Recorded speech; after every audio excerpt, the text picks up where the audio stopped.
Laki-laki kah? Insya Allah ya dok. Aku sih tergantung pesanan aja sih dok. Lo mau yang mana? Nah, saya juga dokternya laki-laki ya. Oh iya. Saya dokter Tapi banyak estetika nggak, Dok? laki. Apa? Oh ya, kayak flek itu kayak bekas-bekas yang jerawat atau apa sih dok? Bekas noda-noda kehidupan lah. Oh iya. Gitu loh. Ya. Ya kan? Sebenarnya sih prinsipnya sama dengan perempuan juga. Sama. Kita sama sih sama Iya perempuan kan? kan. Kalau nggak cocok, lepaskan saja. Percuma dipertahankan. Semoga kita cocok.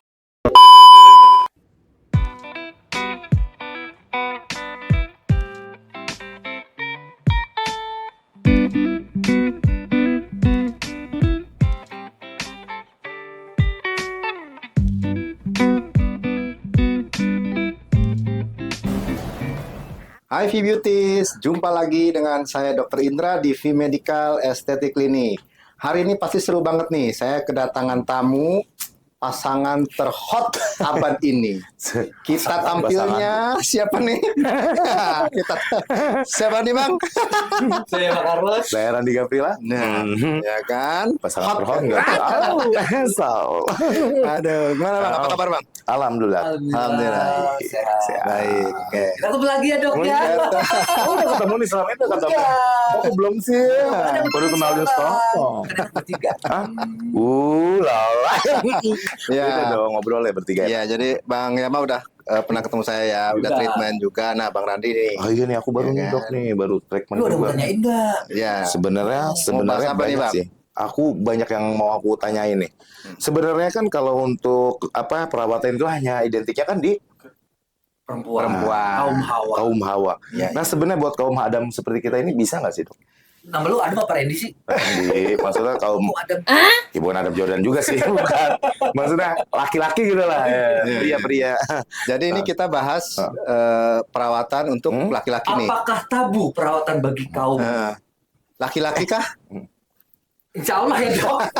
Aku sih tergantung pesanan aja sih dok. Lo mau yang mana? Kita transferan Oke. dok. Iya. Yang pasti Kalau aku tahu lu. laki-laki nih. Kita lagi bahas laki-laki. Yang pasti bisa, Bang. Jadi ya sekarang bukan hal yang tabu lagi, Bang. Jadi untuk perawatan di klinik kecantikan atau estetik ini ya tidak hanya perempuan. Jadi laki-laki pun bisa. Dan banyak Karena juga ya dok. udah suatu kebutuhan ya kan. Nah, saya juga dokternya laki-laki ya. Oh kan? iya. Saya dokter Tapi banyak estetika nggak, Dok? laki. Apa? Banyak nggak sih dok yang kayak begitu ibaratnya apa yang laki-laki yang datang untuk perawatan? Banyak. Banyak ya? Karena sekarang kan udah menjadi kebutuhan Iya. kulit ya. Iya. Jadi kita tidak hanya berbicara dengan estetiknya, kecantikannya, glowingnya dan lain-lain, Iya, tapi betul. lebih ke kesehatan kulitnya. Kulitnya sih betul. Kesehatan. Betul. Iya sih ya benar-benar. Dan laki-laki juga kan ya secara struktur kulit, anatomi kulit ya perempuan laki-laki ya hampir sama. Cuman untuk anatomi kulit laki-laki nih biasanya lebih berminyak misalkan. Oh gitu. Pori-porinya lebih besar, ya kan? Nah, itu yang biasanya suka banyak timbul jerawat lah atau apalah. Nah itu. Jadi permasalahan yang sering timbul di kulit Laki-laki, kaum laki-laki Laki. itu kaum Adam. Ada. Oke. Ada Jordan. Iya dok. Iya, Pori-pori. pori-pori, kelenjar minyaknya berlebihan, akhirnya suka memicu jerawat, Oke. gitu kan. Tapi nggak nutup kemungkinan ada juga kasusnya flek. Ini kayak Bang Yaman, Iya. flek Oh, flek. hitam, Oh ya kayak flek itu kayak bekas-bekas yang jerawat atau apa sih dok? bekas noda-noda kehidupan lah. Oh gitu ya. Harus Beda. dinodai. Oke, jadi flek banyak faktor. Jadi bisa juga karena genetik. Walaupun genetik itu lebih banyak ke perempuan sebenarnya. Oh, jadi Tapi flek itu ya faktor genetik bisa. Faktor ekonomi bisa nggak dok? Ekonomi bisa. Bisa gila loh. Lagian ada aja. Tapi kalau laki-laki paling sering itu karena paparan matahari. Iya sih ya, karena Aktivitas banyak di luar, naik motor, ya kan. benar-benar. Banyak eksterior, interior. Bukan dong.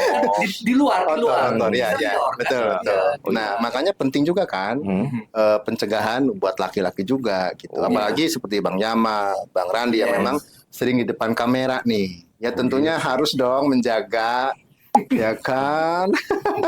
Ya juga sih. Ya itu banyak banget tuh keluhan-keluhan kayak aku gini kan ibaratnya mungkin kalau di Komedo. komodo. Komedo. Oh, beda. Beda nih. Tuh. Ya, terus banyak banget nih, Dok. Biasanya ya di pinggir-pinggir apa hidung ya. Iya, Soalnya iya. itu banyak banget kalau kan namanya kita tuh suka iseng. Suka kita pencetin tuh. Ya, ya. Nah, itu sebenarnya boleh nggak sih, Dok? Ya sebenarnya Ngeluarin Ya, kotoran komedo di ya. itu. Jadi kalau kita kenalnya nih, yang namanya untuk ngangkat komedo kan itu facial ya. Facial, betul. Nah, facial itu juga memang dia ada interval waktunya. Karena yang namanya peremajaan kulit itu secara alaminya itu ada waktunya nih. Jadi 14 hari, 28 hari, 2 minggu atau 1 bulan sekali gitu kan. Nah, makanya facial itu minimal boleh 2 minggu sekali. Jadi kalau ada komodo nih di wajah ya jangan tiap hari dikeluarkan. Panggilin pawang dok kalau Iya, beda dong. Iya. Beda. Boleh aja. Iya. Balik ke rumah deh. Ke dokter apa pengen mulai sih? Nah, jadi boleh aja di rumah sendiri, tapi ya tentunya pertama tangan kita harus steril, harus bersih. Ya, terus tekniknya yang benar. Jadi kalau misalkan tidak benar ya kadang-kadang komedo itu sisanya tertinggal di dalam pori-pori, itu bisa jadi jerawat, jadi infeksi, malah luka malah baru ya? jadi luka Masalah baru ya? Iya, gitu. Jadi serahkan sama ahli. Iya aja sih. Karena dia ada tekniknya. Dan lebih Suka aman ini ya. Dok, apa suka gemes gitu. Gemes sih, Kita ngeliat benjolan dikit mendapatnya Iya, gini suka. gitu. Nah, ini nih Bang Randi nih lihat wajahnya nih. Iya tuh. Penuh noda-noda. Oh, tuh. Nah, ini Bang Randi mungkin dulu Jagain punya siapa lu? Mau. dulu mungkin waktu gadis gadis. Enggak dong. Dulu Aku muda. langsung janda. Waktu dulu muda nih mungkin pernah jerawatan. Betul. Terus iseng dipencetin. Aku dulu pas SMP tuh jerawatnya, wih bener-bener. Itu jerawat Sekaki. batu. Jerawat batu. Semuka Iya, batu bangunan cuma. Gini dong. Beda dong. Iya, Gitu. banyak banget ya. Jerawat, tapi ya itu dok, aku iseng-isengin makanya sampai sekarang tuh kan kadang-kadang Ya. suka bolong. Ada bolong. Ya, rada bopeng gitu ya. Iya. Nah dok, itu nih kalau udah bolong gini nih bisa nggak sih dok dibetulin gitu? Ya. Dibetulin. Dibenerin ya. Iya. Ganti kali mukanya. Iya. Nah, jadi ada perawatan khusus yang memang untuk mengatasi bekas jerawat terutama yang bopeng. Bopeng atau scar ya namanya. Sekar. Ya, scar, Scar. ya Scar kan? face. Oh, scar. Nah, prinsipnya biasanya adalah karena scar ini kan biasanya timbul karena peradangan. Ya. Nah, kalau jerawat berarti karena peradangan jerawat. Nah, peradangan itu dia tidak dipulihkan dengan maksimal tadinya. Akhirnya dia memicu pembentukan kolagennya kurang. Gitu. Akhirnya yang tadinya harus naik, Naik jadi bolong. kurang. Kayak aspal gelap. Iya, Iya tuh. Nah, ini penanganannya berarti harus kita rangsang lagi. Rangsang lagi. Rangsangnya sebagai penekanan ya dok. Nah. Rangsang lagi. Harus dirangsang sama dokter. Beda dong. Beda. Ini beda tema. Lu bawaannya 12 inian ke atas lu malam. Ntar di sini 18 plus. Iya, jangan dong. Nah, ini harus Jadi begini dirangsang nih. lagi kolagennya. Nah, biasanya dengan dilukain kulitnya tuh. Wow. Nggak hatinya doang yang dilukain nih, Bang. Iya, udah hati terluka itu Iya. dilukain lagi dong. Aku susah disembuhin loh dok. Iya. Tapi kalau ini bisa disembuhin. Bisa. Tapi kalau hati mungkin Iya, nah, susah. contohnya dilukain itu ya artinya kita merangsang kolagen dengan melukai kulit. Jadi membentuk membentuk kulit baru itu dengan cara dilukain, merangsang kolagen. Nah, caranya biasanya dengan kayak dermapen ya kan. Nah, dermapen macam-macam serumnya, misalkan PRP pernah dengar? Yang diambil darah sendiri ya kan. Nah, itu bisa kita lakukan untuk ngatasin bekas jerawat. Terus Dena Salmon, Exosom, gitu loh. Ya kan? Nah, itu memang tapi tidak bisa sekali langsung cering gitu. Iya. Tetap ada prosesnya. Ada proses. Ya. Tapi nggak bahaya juga ya dok. Kan kadang-kadang muka kita yang udah sensitif namanya muka ya di kulit muka itu kan. Abang Randi sok sensitif nih. Ya, Sok sensitif nih. aku kan lagi datang bulan. Nggak kadang-kadang kan apalagi dilukain lagi. Itu nggak apa-apa, apa bahaya apa nggak apa-apa sih. Nah, justru prinsipnya adalah si luka ini supaya merangsang kolagen. Jadi nggak apa-apa. Nggak apa-apa, Jadi, aman ya? Aman nggak masalah. Jadi yang penting ya kontraindikasinya jangan pas ada luka-luka, jangan ada pas jerawat lagi meradang. Tapi kalau kondisinya kayak Bang Randi gini yang memang tinggal bekas-bekas noda kehidupan Iya. seperti ini, Iya. aman nggak apa-apa. Nggak apa-apa ya. Iya Jadi nih. kalau intinya kalau dilakukan oleh kepada yang ahli secara terukur itu pasti Aman. aman. Aman. Bukan Aman, gitu, Dok? betul. Ya kan? Ini kan dilukainya kan udah Iya, terukur itu. Benar-benar ya. Sudah nanti kedalamannya, Iya. endpointnya kita harus tahu endpointnya, misalkan pada saat saya lukain ya wajahnya merah, eritem namanya, atau mungkin microbleeding atau ada darah keluar sedikit, nah itulah endpointnya misalkan. Oh gitu. Supaya si kolagennya ini ikut merangsang Makanya harus kembali. dokter ya dok. Iya. Yang sebaiknya Jangan sembarangan juga ya kan kadang-kadang Iya. banyak juga nih yang Bukan mengatasnamakan iya. dokter apa yang belum punya inian Bukan sertifikasinya bukan dokter. Iya, beda.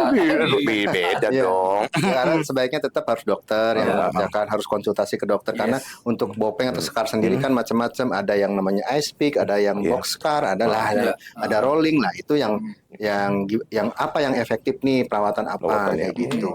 Sesuaikan dengan perawatan. Terus dok, kalau buat kami nih dok, sebagai kaum pria, seberapa rutin sih frekuensinya tuh untuk perawatan? Untuk perawatan kembali lagi ke klinik. Oke, sebenarnya sih prinsipnya sama dengan perempuan juga. Kita sama sih sama perempuan Iya kan? Karena kalau apa dokter sawan ya?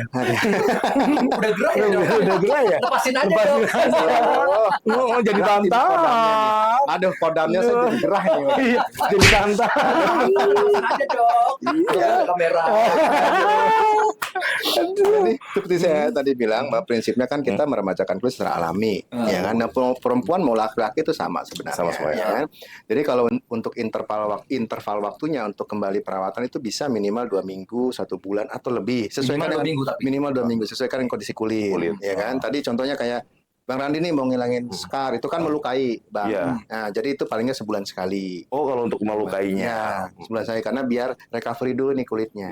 Tapi kalau kayak facial, kemudian tadi instant brightening, medical pico gitu, laser, itu boleh 2 minggu sekali karena tidak melukai kulit gitu. Prinsipnya sama dengan perawatan seperti perempuan. Termasuk skincare-nya juga. Kalau mau dipakai di rumah. Nah, cuman terkadang kalau laki-laki kan suka males. Nah, terus ada juga, maaf nih dok, aku potong nih. Saya maafkan nggak apa-apa. Iya, lebaran kali. Kan kadang-kadang gini nih, di setiap skincare itu pasti berbeda-beda gitu loh. Betul. Nah, kadang ada yang cocok, ada yang tidak, gitu. Nah, bagaimana cari atau memilih, nah supaya skincare itu bisa cocok sama. Kalau nggak cocok, lepaskan saja. Percuma dipertahankan. semoga kita cocok. Insyaallah. Oke. Percuma dipertahankan kalau menyakiti. Nah, iya kan? Nah, itu jadi dok. kalau secara umum skincare-nya samalah dengan perempuan juga ya. Sama ya. Jadi mulai dari sabun, toner, krim pagi, malam, sunblock, krim malam gitu. Tapi rangkaian itu kan kalau cowok mungkin ribet. Yang penting yang utama itu kalau cowok sabun lah minimal ya. Yang penting bersihin ya. Iya, apalagi kita aktivitas di luar, motoran atau syuting pas di outdoor gitu, pasti debu nempel. Nah, paling enggak untuk supaya tidak nempel, nyumbat pori-pori, angkat dengan sabun. Pemilihan sabunnya juga sesuaikan dengan kulit nih. Misalkan Bang Randi nih kulitnya cenderung Kering. kombinasi. Iya, enggak, aku berminyak. Kombinasi nih, seperti hatinya kan kombinasi nih. Oh iya, terkadang. Warna-warni di dapur. Nah, Bang Rani ini riwayatnya berminyak, tapi lebih banyak Tizonya ini berminyak misalkan. Daerah sini lebih cenderung. Betul. Aku di sini tuh seringnya berminyak ya. Di sini nih, Dok. Itu bisa dijual. Nah, cari sabun yang lembut tapi yang untuk normal to oily misalkan. Jadi ngebantu untuk kontrol minyak juga. Apa tadi? Normal to oily. Jadi untuk kulit normal cenderung berminyak. Jadi supaya kulit kita terkontrol minyaknya. Aduh, saya takut keceletot nih. Terkontrol minyaknya. Kontrol, jangan hati-hati. Selipet, tapi tetap dijaga kelembabannya. Nah, tapi pemilihan sabunnya yang lembut, jangan yang ada scrubnya dulu nih. Jadi untuk sehari-hari yang lembut, bentuknya misalkan gel, foam atau cair gitulah. Untuk sehari-hari. Oh, jadi kita juga jangan sembarang sabun ada scrub kadang-kadang. Iya. Iklan kan sama ngangkat. Oh, iya pada besot-besot tuh di sini. Iya, bukan kasar loh. Bisa pada besot-besot di sini nih. Nah, ini juga jangan harus gampang dipercaya. Jadi bukan berarti nggak boleh. Nah, tapi kalau untuk sehari-hari saran saya mending yang lembut aja. Mungkin yang scrub boleh dipakai misalkan seminggu 2 kali. Kita boleh pakai scrub? Nah, seminggu 2 kali atau seminggu sekali lah. Untuk biar nggak terlalu tipis juga kali ya, Dok. Oyo. Dikira oyo. Oh, katanya oyo.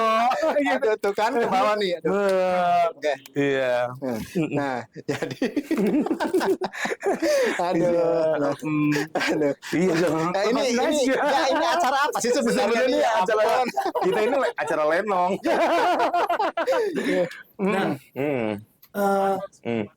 Gimana dok ya? Kadang tuh pandangan orang di luaran sana tentang laki-laki ke klinik kecantikan, wajib pakai skincare tuh kayak masih banyak orang yang memandang. Ya. Dan secara mata sih kayak gimana, Dok? Iya, padahal kan nggak tahu kan sebenarnya Apa sih satu buat kiat-kiat? kesehatan. Iya, Iya. heeh. Udah jangan soal laki lah. Ah iya. Tadi juga enggak. Di situ aja nahan. Iya. Tahu dokter, lepasin aja sih ya. Biar kita lebih nyaman ngobrol. Ada bahaya loh. Iya. Ya, jadi Iya.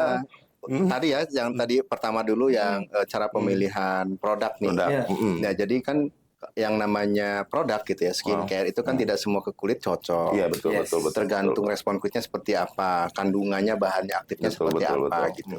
Nah, jadi kalau untuk pemilihannya ya memang kita tidak akan tahu dia cocok atau tidak sebelum kita pakai, ya kan? Tapi paling nggak minimalnya adalah kita patch test dulu. Jadi patch test itu biasanya kan kalau misalkan kita mau beli produk mungkin ada testernya nih. Iya. Patch test itu adalah untuk mengetahui kita ada reaksi alergi atau Alergi iritasi. atau iritasi. Jadi kita colek sedikit, olesin aja di area yang kecil. Sini. Kita tunggu 1x24 jam. Kalau memang ada reaksi, misalkan kok gatel, kok merah gitu ya. Nah, itu berarti kulit tidak mau nerima dengan baik. Lepaskan. Itu dilepaskan. Oh. Gitu. Tapi kalau di 1x24 jam ternyata tidak ada reaksi yang negatif gitu ya. Baik-baik aja, ya itu berarti si kulit mau respon dengan baik. Berarti alangkah bijaknya kalau beli skincare itu langsung ke tempatnya. Iya Karena dong. kan sekarang di Orang itu banyak ya, tanpa diperiksa, tanpa tahu. Nah, dan belum tentu itu cocok buat semuanya ya dok ya. Iya, karena Semua kalau kan bikin skincare. iya, kalau Iya. skincare kan Semua sekarang sendiri. kalau skincare kan sekarang banyak ya karena kosmetik kan banyak dijual bebas, tapi kita juga harus selektif untuk memilih yang memang cocok dengan kulit kita. Ya tentunya sebenarnya sih keamanannya tetap harus konsultasi dengan dokter dulu. Lihat kondisi kulitnya gitu ya. Betul. Jadi kita bisa memilih kandungan apa yang sesuai dengan kulitnya. Kulit kita ya yang dibutuhkan ya. Jangan sampai nanti jadi timbul iritasi atau segala macam jadi ngerusak muka. Iya. Harusnya kita mau cantik malah rusak. Jadi cantik. Mantan tuh sering banget tuh ngerusak hidup gue. Nah, seru kan Beauties? Nah, masih penasaran nggak nih dengan obrolan kita ya kan? Lanjut lagi nih dok. Lanjut. Seperti tadi nih, saya mau nanya nih.